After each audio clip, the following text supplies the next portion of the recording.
messieurs, bonsoir, bienvenue. Merci d'être venus en nombre. On a même dû refuser les derniers inscrits tellement le sujet vous intéresse. Et en plus, pour répondre à vos questions, nous avons les meilleurs interlocuteurs de France, enfin, d'Europe, du monde, d'univers. Bon, allons-y. Alors, j'ai à mes côtés, j'ai la chance d'avoir à mes côtés le général Patrick Perrault, alors, qui est directeur en intelligence artificielle, qui a combiné des fonctions de commandement opérationnel avec l'exercice de la science dans la lutte contre la criminalité. Il a exercé au sein de l'Institut de recherche criminelle de la gendarmerie, du service central du renseignement criminel, à la direction générale de la gendarmerie. Ses commandements en Isère, en Charente-Maritime et en Haute-Marne lui ont permis d'être en plus sur le terrain et de répondre à de nombreux questionnements. Il est à l'origine de nombreux développements en IA au profit de la sécurité, reconnaissance de la parole, reconnaissance du locuteur, reconnaissance faciale, analyse décisionnelle, et également chargé d'enseignement dans diverses universités. Et c'est un résumé que je vous fais, hein, je précise. C'est bien ça, hein, c'est un résumé. Il est par ailleurs fondateur et titulaire de la chaire Intelligence artificielle et sécurité en partenariat avec l'ISEP, qui est une école d'ingénieurs à Issy-les-Moulineaux, que vous connaissez peut-être, maintenant vous la connaissez. Il est chercheur associé à l'Université Paris et Toulouse et co-préside le groupe européen sur la stratégie d'intelligence artificielle au profit des forces de sécurité intérieure. C'est un peu son job d'ailleurs. Il est actuellement coordinateur de l'intelligence artificielle à la Gendarmerie nationale et conseiller en intelligence artificielle auprès du commandement du cyberespace de la gendarmerie. Voilà, rien que ça pour le général Patrick Perrault, qui prendra la parole en premier. Il est venu avec l'une de ses collaboratrices, Madame Isers de France, qui est docteur en droit, spécialiste en intelligence artificielle. Après une dizaine d'années dans la recherche sur l'intelligence artificielle dans le secteur de la défense, elle a rejoint la gendarmerie nationale en tant que personne civile, hein, si je ne me trompe pas, il y a 3 ans, en tant que chargée de mission intelligence artificielle.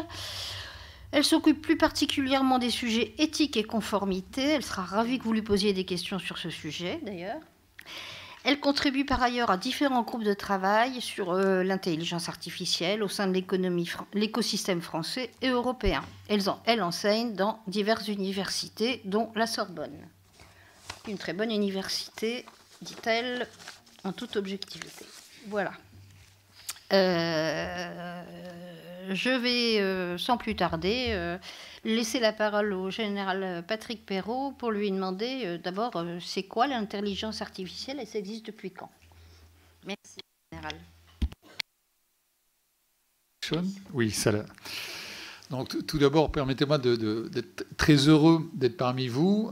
Merci beaucoup à la mairie d'Issy-les-Moulineaux de nous accueillir pour ce premier café bleu de l'IA. Bleu, c'est lié à la couleur de ma chemise.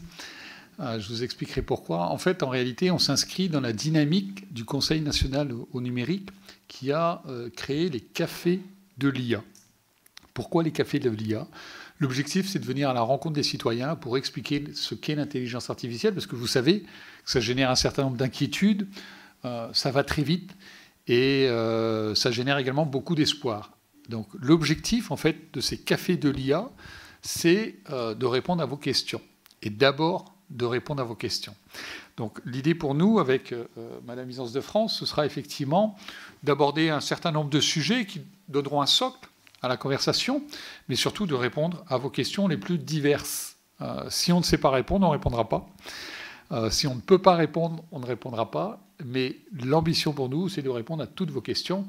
Il n'y a vraiment pas de questions rentrées, qu'elles soient très compliquées ou très simples. N'hésitez pas à poser des questions. Café bleu de l'IA, parce qu'en fait, l'IA dans la sécurité intérieure, ça inquiète plus que de raison. Ce qu'on veut faire, c'est effectivement vous expliquer comment on appréhende l'IA au sein de la gendarmerie nationale, expliquer les différentes dynamiques qui s'inscrivent dans la stratégie qu'on a mis en œuvre en matière d'intelligence artificielle. Donc pour ma part, j'aurai un premier propos qui vous expliquera ce qu'est l'intelligence artificielle, peut-être en quelques mots, d'où elle vient, cette intelligence artificielle, parce que ce n'est pas une discipline qui est toute récente. Vous expliquer quelques applications qu'on a en matière d'intelligence artificielle au sein de la gendarmerie nationale et comment on les met en œuvre. Et ma collaboratrice, Madame Lysance de France, abordera peut-être l'impact sociétal, l'impact réglementaire, parce que cette intelligence artificielle, elle est largement également en cours de réglementation. Il y a beaucoup de travaux autour de ces sujets-là. Et puis, dans le champ de l'éthique également. Donc, globalement, je pense qu'on parlera 20 minutes, 30 minutes. Mais on ne veut pas parler plus pour surtout vous donner la parole. S'il n'y a pas de questions, moi j'aurai des questions. Donc c'est souvent la première qui est la plus difficile. Mais après, vraiment, lâchez-vous sur les questions parce qu'on est là, on est vraiment là pour ça. Et c'est enfin, je ne vais pas dire que c'est le seul objectif parce que c'est aussi que vous connaissiez mieux la gendarmerie sur ce domaine-là. Mais vraiment, l'objectif est pour nous de répondre à vos questions. Alors, j'ai amené un ouvrage, je ne sais pas si vous connaissez cet ouvrage, 1984, je pense que beaucoup d'entre vous le connaissent, mais le connaissent sous la forme d'un roman. Et pourquoi je vous amène une bande dessinée ? Je vous amène une bande dessinée parce qu'en fait, l'auteur de cette bande dessinée est tisséen. C'est Xavier Coste, que j'ai eu la chance de rencontrer il y a peu de temps. Et pourquoi je vous montre 1984 ? Parce que c'est un roman écrit par George Orwell en 1949. Quelques années avant, il s'était passé un événement, enfin une guerre assez particulière. Et 1949, George Orwell, dans cet ouvrage, évoque la société de surveillance, avec toute l'inquiétude que cela peut générer. Et 1949, c'est assez étonnant, mais c'est quoi ? C'est aussi le début de l'intelligence artificielle, avec un personnage que vous connaissez tous certainement, qui a joué un grand rôle pendant la Seconde Guerre mondiale et qui a permis, je pense, qu'il y a une grande part dans la victoire des Alliés durant cette Seconde Guerre mondiale, c'est Alan Turing. Alan Turing qui a été condamné pour indécence manifeste, c'est-à-dire homosexualité quelques années plus tard, il en est mort. Mais 1949, c'est le début où il commençait à imaginer les machines pensantes. On ne parlait pas encore d'intelligence artificielle à l'époque, on parlait de machines pensantes. Il y a une publication de 1950 qui évoque pour la première fois cette notion de machine pensante. Alors le mot intelligence artificielle, il arrive un peu plus tard. Il arrive en 1956 lors d'une conférence à Dartmouth. Pour ceux qui ont fait un peu de mathématiques, moi je suis plutôt scientifique, je suis d'abord gendarme mais également scientifique. Certains d'entre vous connaissent peut-être Claude Shannon qui a inventé, qui est un grand partisan de la théorie du signal. Il était à cette conférence à Dartmouth, ils étaient une dizaine de scientifiques. Et le mot intelligence artificielle est né par John McCarthy et Marvin Minsky, qui pour la première fois ont énoncé ce terme d'intelligence artificielle. Est-ce que ce mot est bien choisi ? Ce mot est souvent sujet à caution. Beaucoup de gens critiquent que l'intelligence artificielle n'est pas intelligente. Et pourtant, ils parlent tout de suite d'objets intelligents, de villes intelligentes. L'intelligence artificielle, je pense que c'est le bon mot, parce que ce n'est pas intelligent du tout. C'est totalement artificiel, mais il faut juste associer les deux mots. Et peut-être avez-vous lu l'ouvrage de Luc Julia, « L'intelligence artificielle n'existe pas ». Non, elle n'existe pas au sens du cogito de Descartes. C'est-à-dire, je pense donc je suis. Non, elle ne pense pas. Elle n'a pas conscience d'elle-même. Mais enlevez la chaise sur laquelle vous êtes assis et vous apercevrez que la chaise existe. Elle n'a pas conscience d'elle-même, ce n'est pas pour autant qu'elle n'existe pas. Et donc l'intelligence artificielle, c'est comme la chaise, elle n'a pas conscience d'elle-même, mais elle existe bel et bien.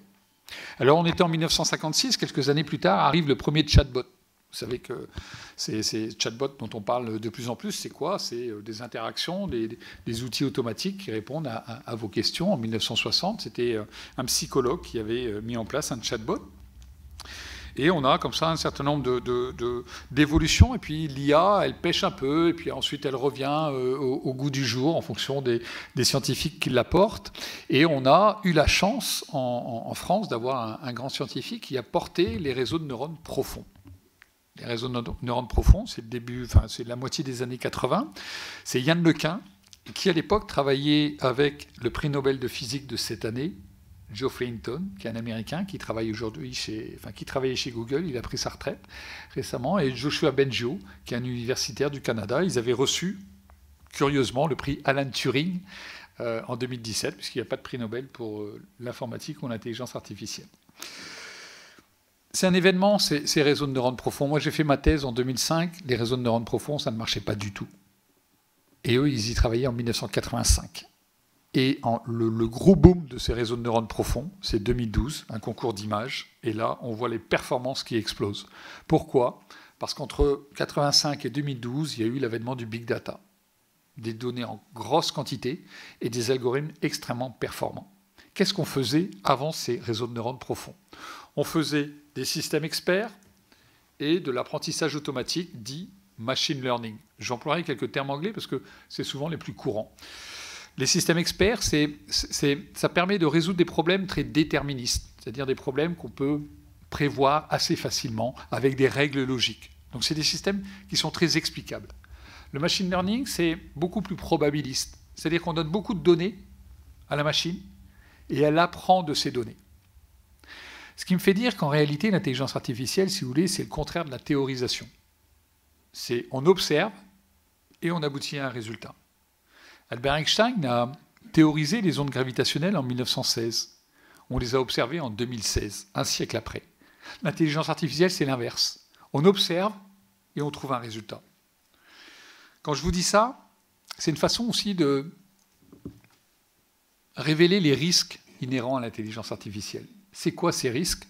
La fin de notre capacité à théoriser. La fin des mathématiques. Si on se base que sur l'intelligence artificielle, on ne théorisera plus. On se contentera de l'observation. Ça, c'est un des dangers objectifs de l'intelligence artificielle. L'autre danger, c'est la perte de nos capacités cognitives. Nos neurones, les vrais, ceux-là, pas les réseaux de neurones artificiels. Je pense que certains d'entre vous utilisent des GPS. Moi, je conseille de perdre ses enfants dans les bois, de façon à ce qu'ils oublient leur smartphone et leur GPS et qu'ils retrouvent le sens de l'orientation. Dans quelques années, on ne saura plus parler anglais, chinois ou ce que vous voulez, parce qu'on aura nos smartphones qui le feront automatiquement. C'est pas très gênant de ne pas parler chinois. Moi, je ne parle pas chinois. Je parle un petit peu anglais. Pour autant, l'enjeu, c'est quoi ? C'est que nos connexions neuronales, les vraies, ne se fassent plus dans quelques années sur l'apprentissage des langages. C'est pareil sur l'apprentissage des maths, c'est pareil sur l'apprentissage du code. L'autre danger, et c'est à mon sens le dernier, c'est ce qu'on appelle l'effet tunnel, ou l'effet rhinocéros de Ionesco, c'est-à-dire tout le monde finit par penser pareil, parce qu'on y a une uniformité de la pensée. À force de vouloir enlever tous les biais, on finira par devenir une société de clones. Donc, gardons les biais, c'est ce qui nous différencie les uns des autres. Alors, il y a eu récemment un événement qui a encore boosté l'intelligence artificielle, c'est ce qu'on appelle les réseaux génératifs, pas les réseaux génératifs, pardon, l'IA générative.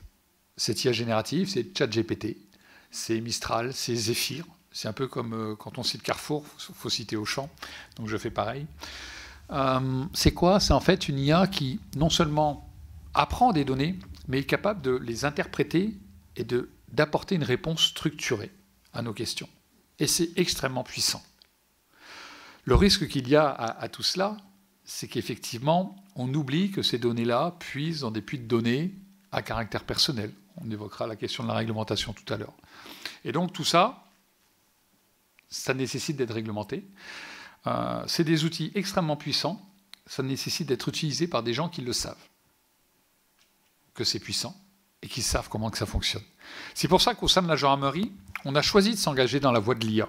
C'est quoi s'engager dans la voie de l'IA et pourquoi ? En fait, l'IA, c'est si on veut préserver nos activités régaliennes, il faut que nous, forces étatiques, on s'engage dans cette voie de l'intelligence artificielle.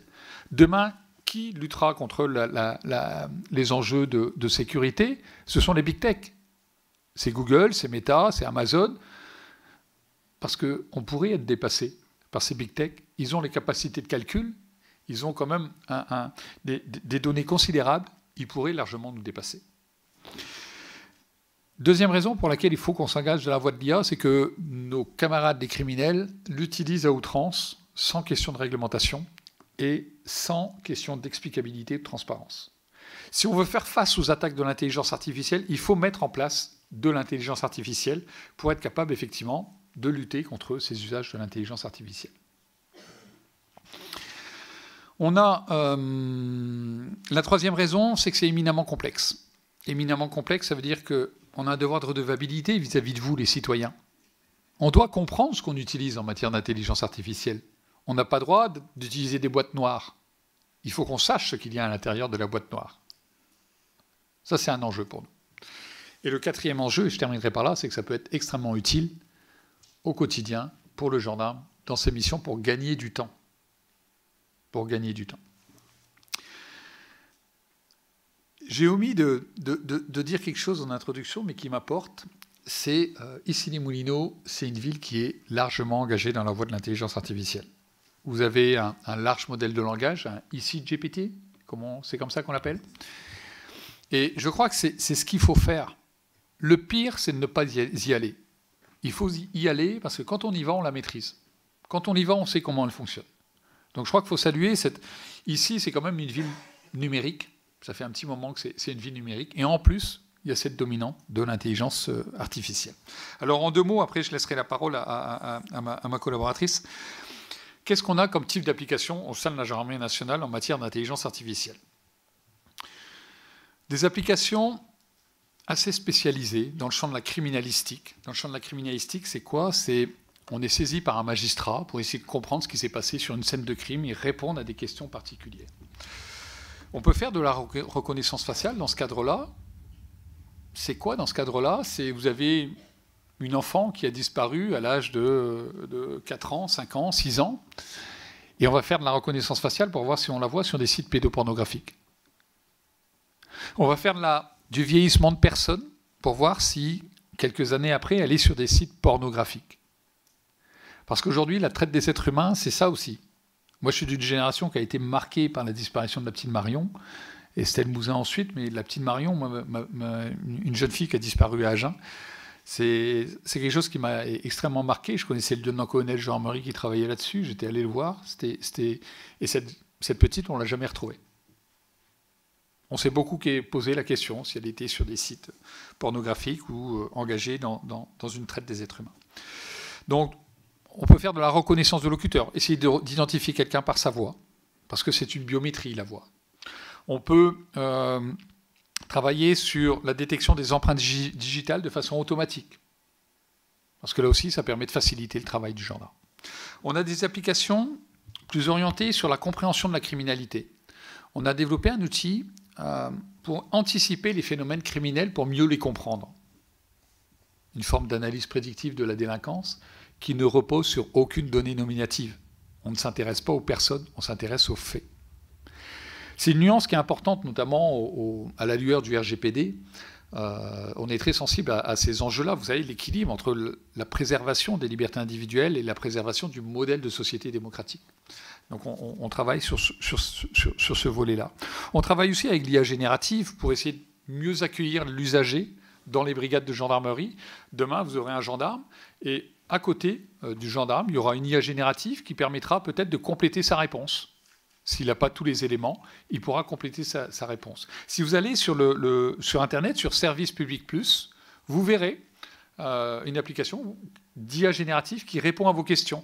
Mais cette IA générative, elle est toujours sous le contrôle et la supervision du gendarme qui valide la réponse, qui change la réponse si elle ne satisfait pas. Et ça, c'est un point essentiel de toujours conserver la supervision humaine. On a aussi des applications autour des enjeux d'explicabilité, c'est-à-dire qu'on va essayer de comprendre comment fonctionnent nos systèmes d'intelligence artificielle. Pourquoi, dans les champs de la classification automatique des images, on a reconnu des armes à feu. On va essayer de comprendre ce que voit le réseau de neurones profond. On a aussi des travaux sur le floutage, l'anonymisation des données. Il y a un petit écho, je ne sais pas d'où ça vient.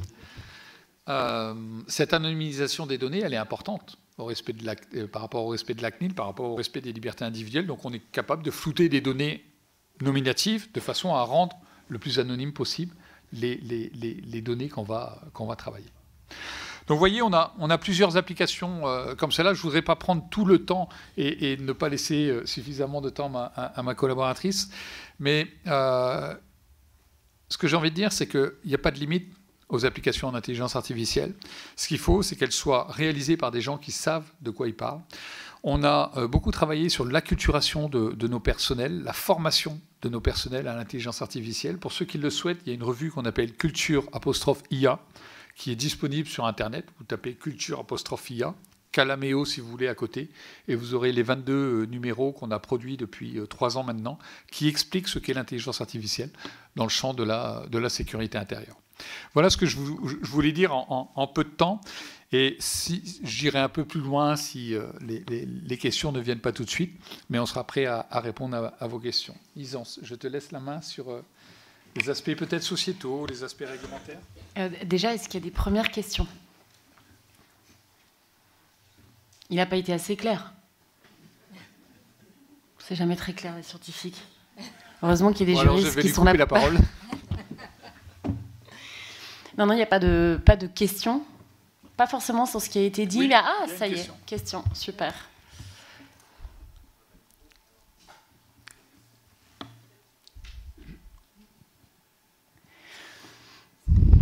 Bonjour. Vous dites que... Vous dites qu'on a développé analyse prédictive de la délinquance basée sur les faits.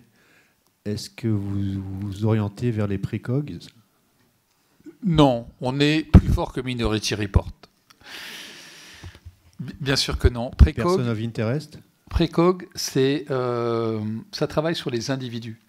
On ne travaille pas sur les individus. On respecte la notion de minimisation de données. Comment on travaille dessus? En fait, on travaille dessus en localisant le fait et en ayant la donnée temporelle du fait. À partir de là, si vous voulez, on travaille sur la délinquance de masse, les cambriolages. Cette délinquance de masse, c'est ce qu'on appelle une série temporelle, parce que malheureusement, il y en a tous les jours. Parce que c'est une série temporelle, on peut appliquer ce qu'on appelle les réseaux de neurones récurrents, qui sont des réseaux de neurones adaptés à cette problématique pour essayer de projeter dans l'avenir. Avec cette idée, c'est que ce n'est pas du tout un outil pour les patrouilles, c'est un outil pour les chefs. Ça veut dire quoi? Ça veut dire que c'est un élément d'analyse tactique. Je rentre un petit peu dans ce détail, mais il est important. C'est-à-dire que la prédiction, c'est la donnée, c'est l'information la plus probable. Ça ne veut pas dire que c'est l'avenir. Ça ne veut pas dire que c'est la réalité. La donnée, si la donnée la plus probable était la réalité, on serait dans un monde déterministe. Ce serait trop facile. Et donc, comme cette donnée d'information-là, elle est à disposition du chef, le chef, il a d'autres données contextuelles. Et justement, c'est là qu'entre en jeu l'intelligence humaine, c'est que l'intelligence artificielle, elle est bien plus performante que l'humain sur des tâches très spécialisées. L'humain est moins performant, mais il est capable d'appréhender moins de données, mais plus de contexte. Et c'est ce qui va permettre d'enrichir la réflexion du chef. Et c'est un outil de transparence en réalité.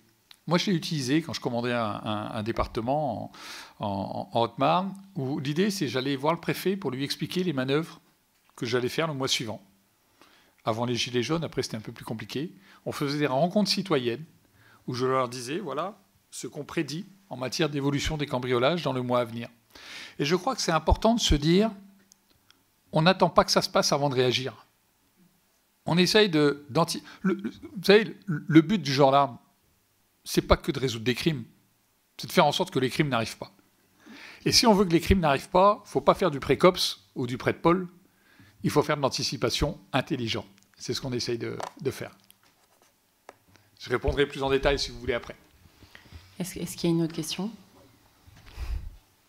Peut-être 2 mots sur ce qu'est l'intelligence artificielle, mais du point de vue, non pas réglementaire, parce que le droit, ça embête tout le monde, mais plutôt du point de vue souverain, du point de vue de grande puissance stratégique. En fait, l'intelligence artificielle... Je peux vous laisser, Général? Oui, merci. Voilà.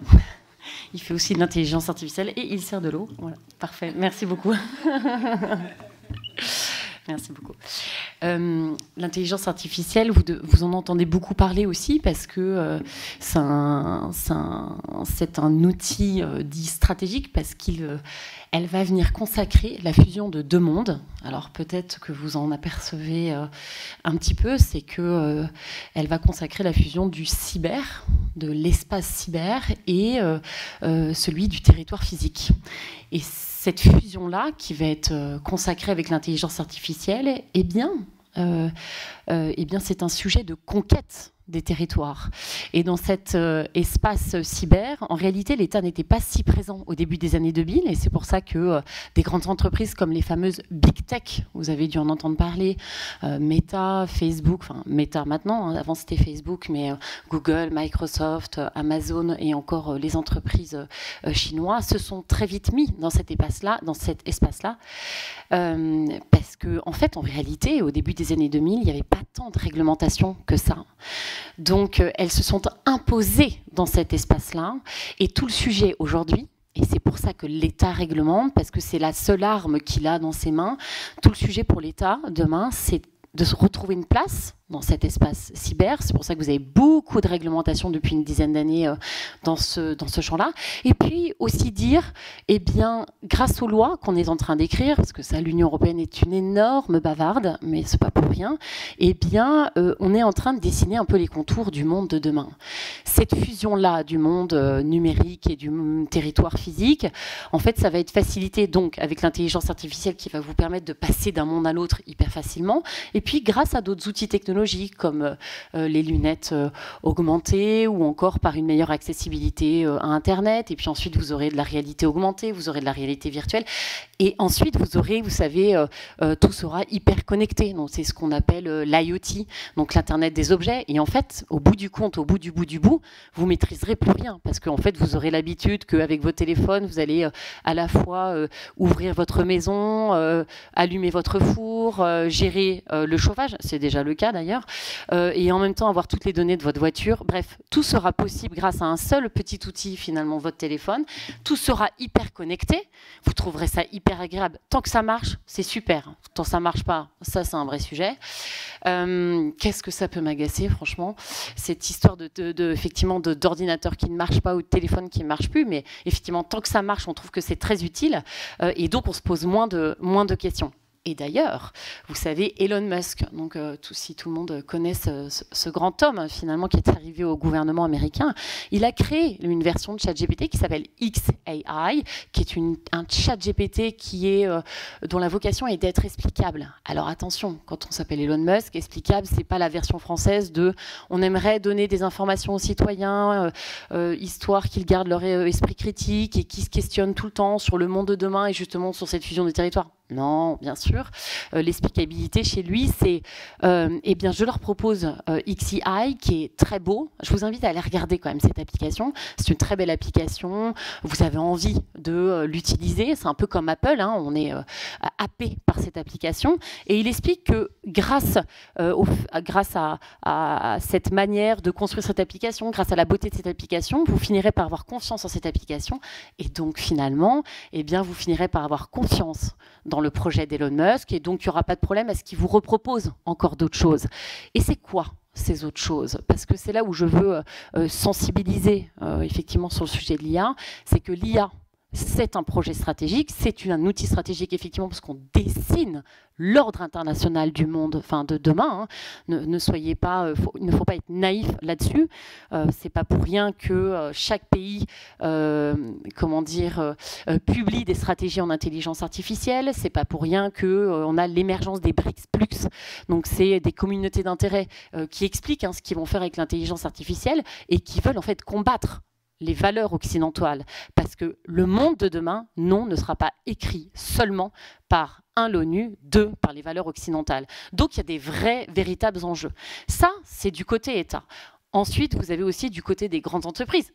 Ça fait 10 ans qu'on leur dit, prenez votre place dans le cyberespace, on a très peu réglementé, on est en train de faire, mais l'État a du mal à se mettre dans cet espace-là, parce que typiquement, en fait, l'État, il sait faire quand il y a un territoire donné, une frontière donnée, et des citoyens, une nation qui lui est propre. Là, dans le cyberespace, c'est la mondialisation heureuse, il n'y a pas de frontières, on partage tout, c'est l'Internet libre. Donc effectivement, ce sont les entreprises qui créent ces frontières-là. Et il ne faut pas se leurrer. L'IoT, c'est une manière de créer, on appelle ça des jardins clôturés dans le jargon, c'est une manière de créer une frontière où, effectivement, vous utilisez cette première application XAI qui fera que vous utiliserez une autre application d'Elon Musk, qui fera que vous utilisez encore une autre technologie d'Elon Musk. Bref, vous êtes enfermé dans une technologie. C'est exactement ce qui se passe avec Apple. Au-delà de ce sujet stratégique, il y a le sujet idéologique. Et là-dessus, j'aimerais insister. Parce que, qu'est-ce que vous disent ces grandes entreprises? Un Elon Musk, mais pas que lui, Peter Thiel, à la tête de PayPal, ou encore, eh bien, je n'ai plus son nom, vous m'excuserez, celui qui est à la tête de Microsoft, ou celui qui est à la tête d'Amazon. En fait, ils se réunissent tous les ans, ils ont un petit club, ça s'appelle le club de TESCREALISM, ils sont à Stanford. Ils viennent tous d'ailleurs du même endroit en Afrique du Sud, c'est pas anodin, il y a un vrai sujet d'idéologie, un mouvement idéologique en Afrique du Sud sur ce même sujet, et ils se réunissent tous les ans pour dire, OK, en fait, on détient tout, en fait, on détient le monde, puisque c'est nous qui détenons la puissance technologique qu'utilisent les consommateurs, tous les citoyens. Ils ont gagné cette fameuse bataille-là, faut bien se dire. Eh bien, on va leur proposer le monde de demain. Et c'est quoi leur projet de société? TESCREALISM, c'est le transhumanisme, c'est le fameux cosmisme, donc c'est la conquête de Mars, c'est l'hyper-rationalisme, ça c'est pour le R, donc le besoin de standardisation, le besoin d'être dans une algocratie, parce qu'en fait en réalité on va mettre de côté les émotions des êtres humains parce que ça vient enrayer la machine, donc il vaut mieux de l'hyper-rationalité et surtout ce transhumanisme, c'est-à-dire que on met de côté la finitude de l'homme. Effectivement, l'homme, le progrès de technologie est une religion à part entière. Une religion à part entière, c'est pas moi qui le dis. Là, effectivement, quand vous lisez les rapports qui sortent de cette petite réunion annuelle, effectivement, ils considèrent que c'est la nouvelle religion du monde. C'est la façon maintenant d'obtenir de la transcendance. Donc, il y a un véritable projet de société. Vous regarderez, maintenant que je vous ai dit ça, l'élection de Trump. À côté, il y a toujours Elon Musk et il a toujours le même t-shirt. Donc, la planète Mars, bien évidemment, ça correspond à SpaceX. Et puis, vous regarderez, il a un hashtag là, à côté de son t-shirt, qui est le hashtag TESCREALISM. Ça, c'est son projet de société pour demain. On n'est pas forcément obligé de l'accepter, donc ça suppose effectivement qu'on n'utilise pas forcément ces technologies. Donc ça, c'est un engagement auprès des citoyens qui est très hyper compliqué, puisqu'en réalité, on utilise tous à un moment donné du Apple, on va tous sur les réseaux sociaux, donc on alimente, parce qu'ils utilisent vos données, on alimente ce système-là. Et cette question idéologique, elle est très centrale dans les réglementations qui viennent en fait d'arriver au sein de l'Union européenne. Cette Union européenne, qu'est-ce qu'elle a fait? Alors effectivement, elle se prend un peu les pieds dans le tapis, je suis d'accord avec vous.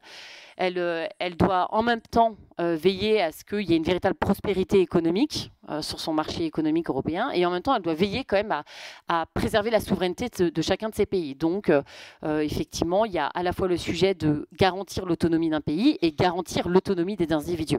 C'est assez compliqué pour elle, parce que effectivement, il faut traiter ces deux sujets en même temps, et ça, on a un peu du mal à le faire. Voilà, ce qu'on aime, c'est la priorisation. Donc, qu'est-ce que tu veux en premier? Et ensuite, on s'occupera de l'autre sujet. Ce qu'elle a fait, cette Union européenne, ça fait 10 ans qu'elle papote sur le sujet, parce que là, on voit des réglementations arriver, mais ça fait 10 ans qu'elle demande à tous les pays de dire, bon, qu'est-ce que vous pensez de l'intelligence artificielle? Jusqu'où vous pensez qu'on peut la développer? Donc ça, c'est ce qu'on appelle l'éthique. Quel projet de société, en fait, on peut offrir aux citoyens? Est-ce que vous avez une idée? Jusqu'où, en fait, on a envie de développer cette intelligence artificielle pour conserver coûte que coûte cette fameuse autonomie humaine, cette fameuse décision humaine? Bon, ça lui a pris 10 ans. On l'excusera, on est 27 dans l'Union européenne, donc c'est pas facile de s'entendre.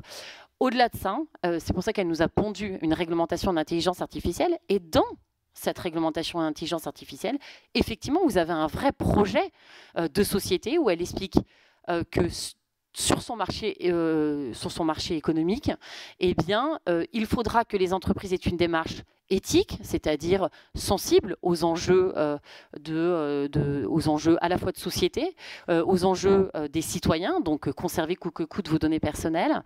Et elle explique aussi que, eh bien, elle aura avant tout un projet humanisme. Donc c'est une manière de répondre aux États-Unis et au projet chinois. J'irai pas plus loin, je voulais juste mettre en avant effectivement ce sujet très stratégique, voilà, ce qui est en train de se dessiner aujourd'hui.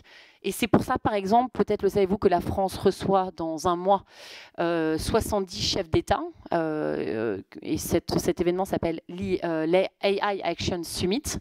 Donc l'idée, c'est un sujet de gouvernance, c'est le président Macron veut réaffirmer son rôle déjà sur ce sujet de gouvernance, le rôle de la France dans finalement ce nouvel ordre international qui est en train de se dessiner. Et c'est une manière aussi de mettre en avant le modèle européen, cette vision très éthique, et donc de répondre au coût de quoi? Au coût technologique finalement, à la fois des États-Unis, de la Chine, aussi de l'Inde, bien évidemment. On rappelle quand même que les grands leaders technologiques, vous avez Microsoft ou encore celui qui est à la tête, la société, vous savez, qui est à la tête de Meta, c'est la société Alphabet. Et à la tête de ces deux entreprises, ce sont des Indiens. Donc le continent indien est extrêmement important. C'est un peu ça sera leur variable d'ajustement. Et encore, je pense que je suis très faible quand je dis ça, sur ce sujet de l'ordre international. Et vous en êtes complètement les acteurs, puisque vous êtes sur les réseaux sociaux, puisque vous utilisez ces technologies, puisque en réalité, leur seule bataille, c'est de faire en sorte de gagner le cœur et les esprits des citoyens. Et c'est là où ils ont effectivement gagné. Avant les questions, je ne pensais pas qu'elle allait être aussi effrayante. Oui, désolé. Non, mais moi, ça m'amène à une réflexion. Vous préférez la Jean-Marie ou Elon Musk? Mais je vais vous dire, j'ai un biais, je suis un agent de l'État. Moi, je préfère, même si la période qu'on vit est compliquée, la journée qu'on vit est compliquée d'un point de vue étatique, pour autant, je préfère que ce soit l'État qui gouverne mes données, que ce soit l'État qui fasse attention à ces sujets, plutôt qu'effectivement ce soit des big tech. Tout simplement, moi j'ai rien contre les big tech, mais leur ambition n'est pas la mienne. En tant que gendarme, c'est le bien commun, c'est le service public. L'ambition des big tech, c'est une ambition d'abord économique, un projet de société, effectivement, qu'ils peuvent porter une fois qu'ils ont réussi économiquement, mais les ambitions ne sont pas les mêmes, donc je pense que c'est effectivement à réfléchir. Il y a un sujet que j'ai volontairement pas abordé, parce que j'espère qu'il viendra dans les questions, et sinon je l'aborderai. Je vous laisse la parole. Oui, peut-être pour revenir... Non, mais juste, je ne m'oppose pas du tout au big tech, je leur dis juste, pas touche minouche aux fonctions régaliennes. Donc il faut que l'État soit souverain dans ses missions de défense, dans ses missions de sécurité, dans ses missions aussi au sein du ministère des Finances. Vous savez, Facebook avait présenté sa monnaie Libra, et à l'époque Bruno Le Maire avait dit non, surtout pas. Mais parce que en fait, c'est pas anodin une entreprise qui bat monnaie. C'est pas anodin, Donc, en fait, je n'ai absolument rien contre ces big tech. C'est juste qu'il y a des secteurs sacralisés, dont celui de la sécurité, dont celui de la défense, dont celui de la santé aussi, puisqu'on touche à vos données sensibles. Donc, c'est juste ce sujet-là. Je pense qu'il faut être très clair là-dessus et redonner de l'autorité à l'État sur ces champs-là. Et pourquoi je dis ça? Parce que ce sont des champs d'intérêt général. Et vous n'avez pas envie du tout que la sécurité, que la défense, que votre santé soit qu'une question d'intérêt économique. On n'a pas envie de ça, on n'a pas envie qu'au bout du compte, le citoyen soit une monnaie qu'on échange. D'où l'importance que l'État reste absolument souverain sur ce champ régalien. Je laisse la place aux questions.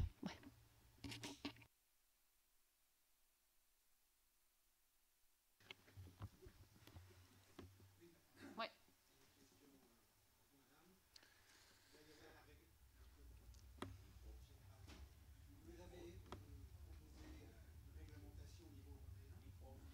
Prenez le micro devant vous, monsieur. Vous proposez une réglementation au niveau européen. D'abord, c'est un peu difficile à mettre au point, ça c'est clair. Mais en plus, on va être les seuls à avoir une réglementation que les autres pays ne vont pas faire, la réglementation.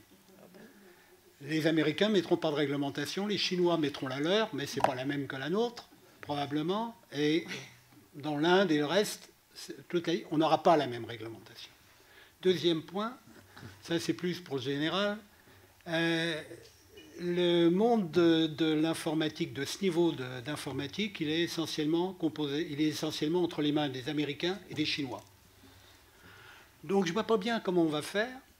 Et d'autre part, il ne nous reste plus que les use cases, c'est-à-dire les cas d'utilisation, mais utilisant les outils américains ou les outils probablement chinois. Notre indépendance est totalement nulle, ou presque. Donc en plus, dans les outils, les use cases, l'utilisation qu'on va faire, ça veut dire que toute l'innovation qui est autour, parce que quand on parle de système d'IA, on ne parle pas de toute l'innovation informatique qu'il y a autour. Parce que tous les algorithmes qu'on peut utiliser dans le monde industriel, dans la médecine ou autre, sont des algorithmes extrêmement pointus. Si on n'a pas les outils pour couper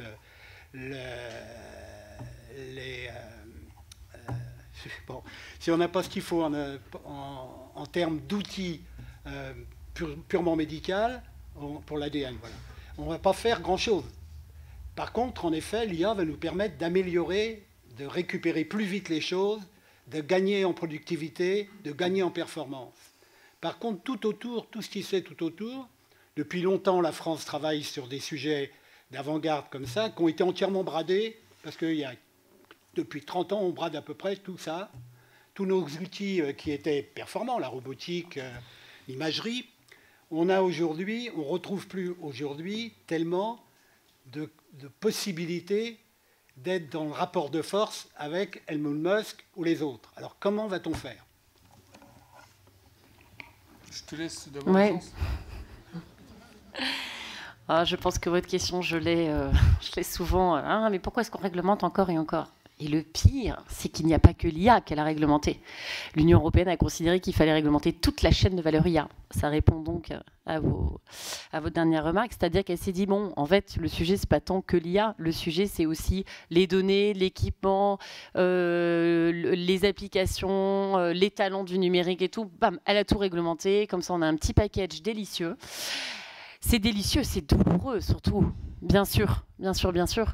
Et en même temps, c'est une manière pour elle de dire, si vous venez sur notre marché, on est quand même le deuxième plus grand marché au monde, ça sera à nos conditions. Ça sera à nos conditions. Et ils ont beau innover, ils ont beau surinnover, ils sont quand même à un moment donné agacés par les conditions qu'on leur met sur le marché. Après, j'ai envie de vous dire, si on ne faisait pas de réglementation, qu'est-ce qui se passe? En fait, qu'est-ce qui se passerait? Je ne suis pas sûre que ça libérerait l'innovation, que ça libérerait tant que ça l'innovation.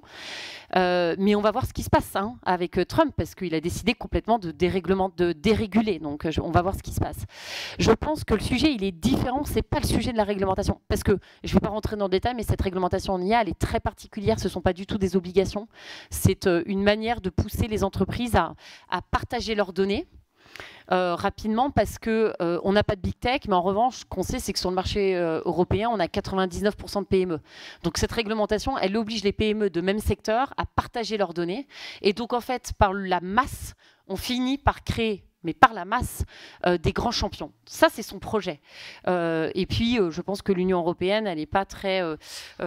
culturellement, c'était compliqué pour elle d'avoir des grandes big tech parce que, historiquement, on a toujours eu des grands États. Et on a toujours eu des problèmes avec nos grandes entreprises, qu'on a toujours un peu considérées comme des grands concurrents. Voilà. Je dis que le sujet n'est pas forcément juridique. Pour moi, le sujet sur l'innovation, la libération de l'innovation, c'est un sujet d'investissement. Donc là, l'Union européenne est en train justement de faire les fonds de tiroir. Enfin, il y a de l'argent quand même, mais faire les fonds de tiroir justement pour booster, pour aller trouver de l'argent et pour booster ces investissements, donc pour accompagner ces entreprises. Et puis, deuxième sujet, qui est toujours mis de côté, mais qui est essentiel, c'est le sujet culturel. En fait, l'Union européenne, vous savez, elle s'est créée un peu de manière défensive. Normal, post-Seconde Guerre mondiale, l'idée c'était quand même de défendre son territoire. Et donc là, on voit qu'elle est en train, donc elle n'était pas, culturellement, c'est une grande dame qui ne sait pas prendre de risques. Donc c'est pas un vrai terreau de l'innovation en tant que tel. On a de très bons chercheurs, on est très bon dans la réflexion, on est très bon dans les laboratoires de recherche, mais c'est vrai qu'on a cette posture très défensive qui s'explique historiquement parlant. Et là, on sent un petit virage quand même, avec l'intelligence artificielle, parce qu'elle sent bien qu'effectivement, eh bien, elle crée des liens de dépendance. Donc, elle sait qu'elle ne pourra pas quand même casser ces liens de dépendance. En revanche, elle sait que ça sera à ses conditions. C'est ça qu'elle est en train, justement, c'est le virage qu'elle est en train d'opérer. Et elle est en train d'opérer ce virage de... Elle veut être une grande dame un peu offensive, être une grande dame un peu audacieuse. Mais ça... Il faut du temps, mais elle est en train de prendre ce virage-là. Et pourquoi est-ce qu'elle le prend? Mais parce qu'elle veut être une grande puissance politique pour jouer sa place dans l'ordre international, parce qu'il lui manque une chose pour valoriser ses valeurs occidentales à côté des BRICS, à côté de la Chine et à côté des États-Unis, c'est qu'elle n'est pas une grande puissance politique. Donc son objectif suprême, ultime, là, c'est d'être une grande puissance politique. Donc elle est en train de changer son visage grâce, entre autres, au président de Macron qui a toujours été pro-européen et qui va tout faire dans ce sens-là, c'est évident. Donc oui, mais ça va se faire avec effectivement un peu enfin à mon avis avec un peu de patience. Juste dernier point. La France, elle a voulu, parce qu'elle a un peu peur d'elle-même et que je pense qu'il y a un moment donné, elle n'a plus du tout eu confiance en elle et qu'elle s'est dit « Oh non, mais en fait, je vais être une puissance moyenne. Voilà, je vais être un élève moyen. » Alors que dans sa classe, elle avait des très beaux joueurs. Et que là, je vois bien qu'il y a un virage qui est en train de se prendre en se disant « Bon, attends, en fait, on a toujours été très très bon dans l'hyperspécialisation, soit dans le très luxe, soit dans un artisanat très précis. Et donc là, son chantier, je pense, ça va être de définir les grands secteurs stratégiques et entre autres celui du cyber. Parce que on est une magnifique puissance dans le cyber, à la fois dans le défensif et dans l'offensif. On est une magnifique puissance dans la défense. Et c'est pas du tout anodin, comme ça je vais passer la parole au général Perotte. C'est pas du tout anodin d'ailleurs que la gendarmerie nationale est consacrée aussi à travers le général Perotte, qui est maintenant au ComCyber du ministère de l'Intérieur, a consacré la fusion de l'IA et de la défense. C'est pas du tout anodin. C'est aussi une manière, là, d'imposer un outil stratégique dans un secteur où la France est extrêmement bonne et elle a toutes ses cartes à jouer.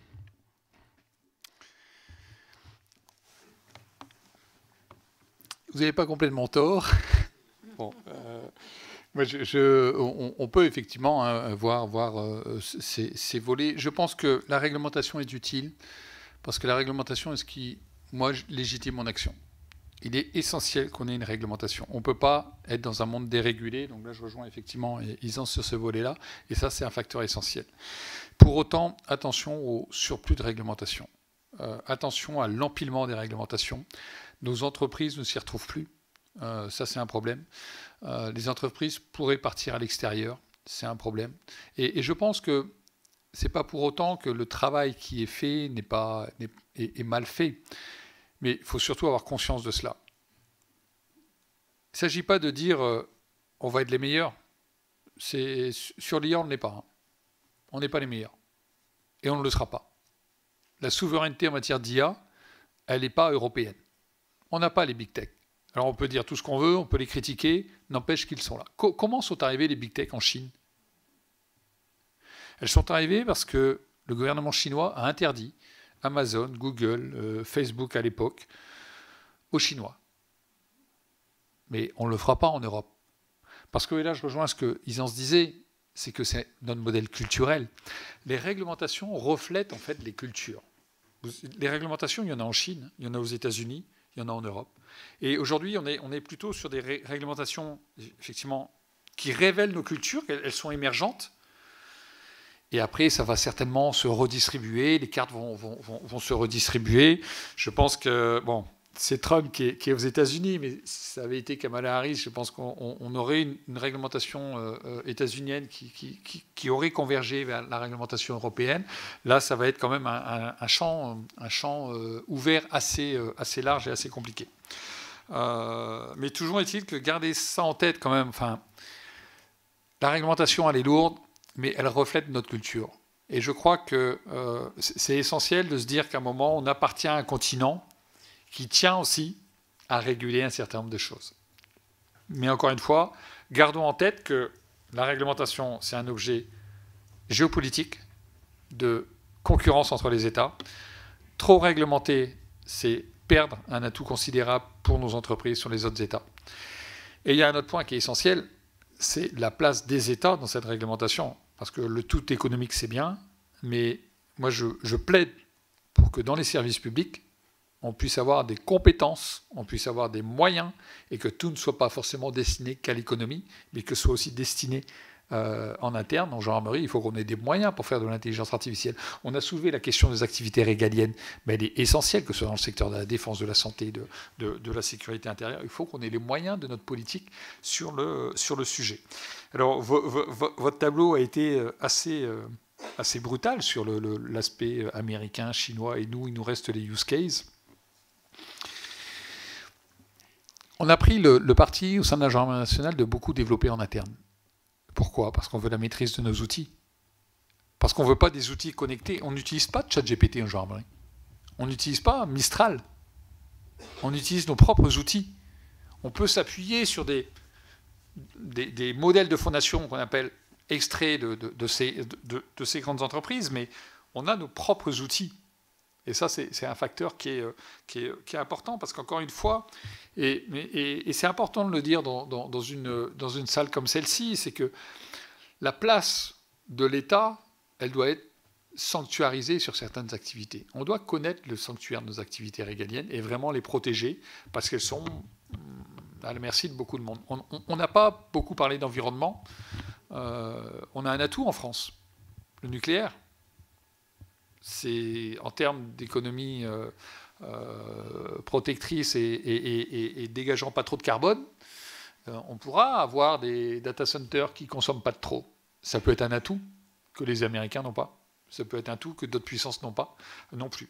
Et je crois qu'aujourd'hui, pour être sur l'enjeu de la souveraineté, je crois qu'il faut faire un saut, c'est le saut quantique.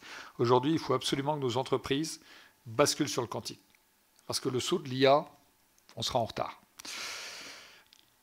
Je voudrais faire quelque chose qui va un peu dans votre sens. On a tous parlé de ChatGPT. Mais en Europe, on avait Bloom avant ChatGPT, qui est un large modèle de langage. Bloom était réservé aux chercheurs.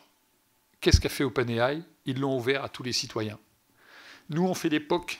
Après, on fait un POC, on fait un groupe de travail, une expérimentation, et puis on valide ou pas l'expérimentation, et puis on recommence sur une expérimentation. Les Américains, ils sont pragmatiques. Ils envoient, ça prend ou ça prend pas. Ça prend pas, ils enlèvent. Ça prend, ils continuent. Le ChatGPT-1, il hallucinait beaucoup. On l'a tous adopté. Les principes éthiques qui régissent la réglementation européenne sont tous bafoués par ChatGPT. On est tous avec des cheveux gris. Je vois quelques jeunes, mais il y a une majorité de cheveux gris. Demandez à nos jeunes, ils utilisent tous ChatGPT et Mistral et autres. Comme nous, on utilisait Google. Donc ça, c'est aussi un enjeu. Et moi, j'ai en tête le Minitel et Internet. On a créé le Minitel, ils ont imposé Internet. Donc c'est vrai que, gardons cette idée, et ça a été souligné, on a quand même des talents chez nous. Donc, aidons ces talents, et si possible, gardons-les au sein des services étatiques. Mais ça, c'est un combat qui est compliqué, au vu des salaires entre le monde privé et le monde étatique. Petite anecdote, Stanford ouais, non, j'oserais pas. Non. Stanford vient de publier un rapport justement sur les pays qui ont le plus réglementé sur les sujets d'IA.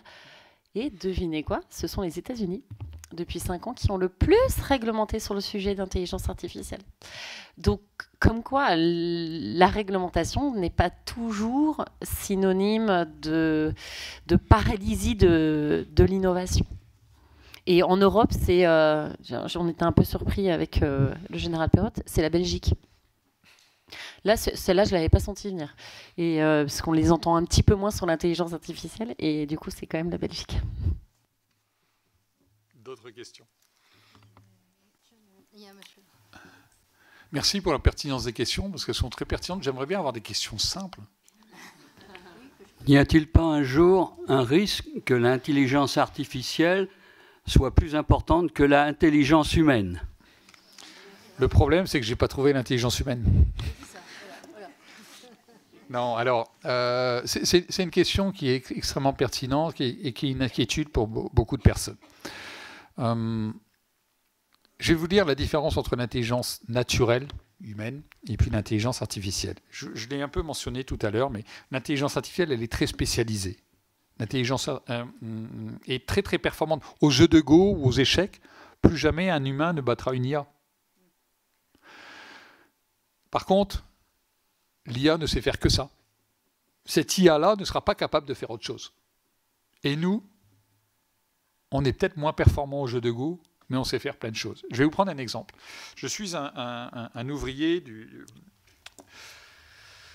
des travaux publics, c'est la DIR, les directions parce que les noms changent tout le temps.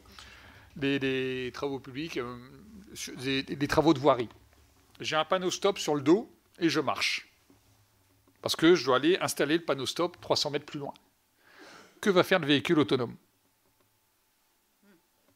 Il ne va jamais dépasser le panneau stop. Qu'est-ce que vous allez faire, vous? Vous allez le dépasser. C'est un ouvrier qui porte un panneau stop. C'est toute la différence entre l'humain et l'intelligence artificielle. L'intelligence artificielle, elle ne fait que ce qu'on lui a appris. Stop, elle ne dépasse pas, mais elle ne dépassera pas. Vous savez qu'un panneau stop avec quelqu'un qui marche et qui l'a sur le dos, ce n'est pas un panneau stop. Pardon? Je pense que l'intelligence artificielle, elle peut prendre en compte que quand le panneau se déplace, c'est un panneau qui n'est pas valable. Oui, si on lui apprend. Une ligne de calcul et puis voilà. Si on lui apprend à quelques lignes de calcul, mais oui, si on lui apprend. Bon, mais à travers cet exemple, ce que je vais vous dire, c'est qu'il y a moult exemples en fait. Il y a moult situations que l'intelligence artificielle n'est pas capable de prendre. Et par contre, c'est ce qu'ils sont en train d'essayer de faire, Meta et compagnie. Je vous ai dit que l'intelligence artificielle est très étroite. Ils essayent d'élargir cette étroitesse. Mais moi, ce que j'aime avec l'intelligence artificielle, c'est qu'elle nous interroge sur l'intelligence humaine. Où est-ce qu'on la place, notre intelligence humaine? Dans les tâches chronophages, répétitives, des tâches sans importance? Où est-ce qu'on place la notion de responsabilité? Ça redéfinit un peu les valeurs. Et je pense que les valeurs les plus hautes, on doit les placer sur l'humain. L'IA n'est qu'un outil extrêmement performant, mais qu'un outil.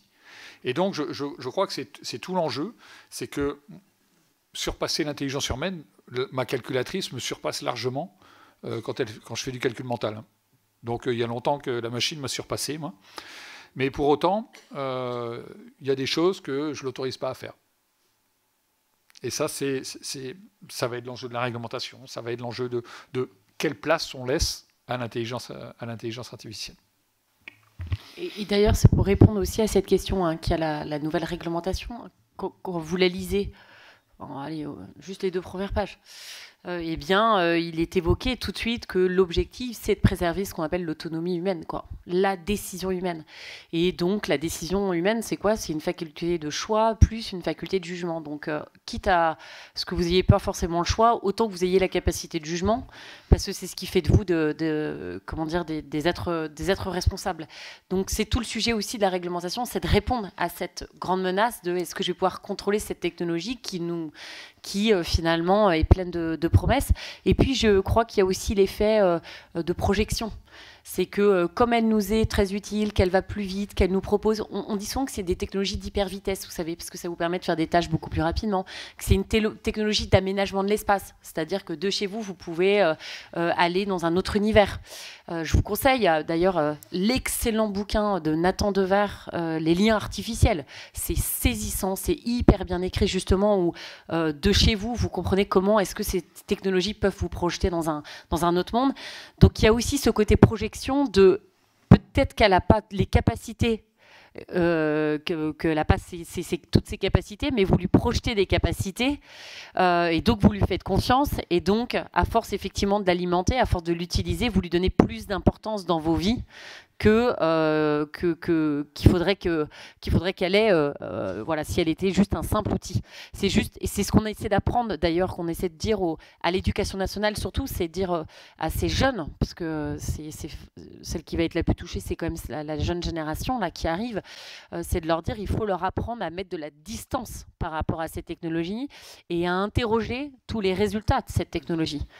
Et qu'en fait, on peut faire aussi sans la technologie.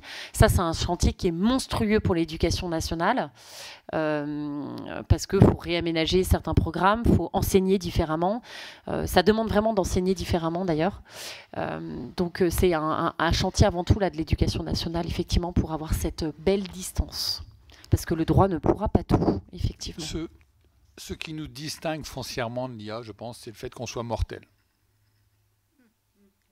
On a une finitude. L'IA n'a aucune conscience de sa finitude. Cette finitude, ça nous responsabilise. Ça nous engage à faire des choix et à nous retirer sur certains choix. L'intelligence artificielle, elle ne va pas réfléchir aux conséquences. Nous, on réfléchit aux conséquences. Et je crois que c'est la richesse de l'humain, c'est qu'il a une fin. Qui utilise ChatGPT a déjà utilisé. Ah oui, quand même, pas mal. Allez-y. Ouais. Oui, je rebondis un petit peu sur la question de monsieur, sur cette, non pas dépassement de l'intelligence humaine. Sur le bouton, monsieur. Oui. Non pas dépassement de l'intelligence humaine, mais des capacités humaines, qui est cette prochaine étape qu'on appelle l'IA générale.